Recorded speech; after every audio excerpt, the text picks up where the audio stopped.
Hello YouTube మిత్రులారా, ఈ వీడియోలో మదురైలో విజిట్ చేసిన మరికొన్ని టెంపుల్స్ని చూసేయండి. యోగ నరసింహ పెరుమాళ్ ఆలయం. ఈ టెంపుల్ మదురై నుండి 8 కిలోమీటర్స్ డిస్టెన్స్లో ఉంది. యానైమలై కొండల దిగువ ఉన్న గృహాలయం. ఇక్కడ దైవం నరసింహస్వామి.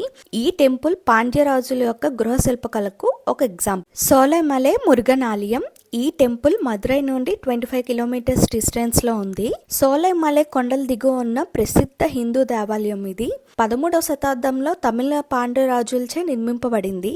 ఇది సుబ్రహ్మణ్య స్వామి 6 ప్రముఖ క్షేత్రాలైన 6 పడై వీడులో ఒకటి. వండియూర్ మరియమ్మన్ ఆలయం. ఈ టెంపుల్ మీనాక్షి అమ్మన్ టెంపుల్ నుండి 5 కిలోమీటర్స్ డిస్టెన్స్ లో ఉంది. ఈ టెంపుల్ వైగై నదికి అనుసంధానించబడి ఉంది. 4 వైపులా గ్రానైట్ మెట్లతో నిర్మింపబడిన ఆలయం. ఈ ఆలయం చెరువు మధ్యలో ఉండి పర్యాటకులని బాగా ఆకర్షిస్తుంది.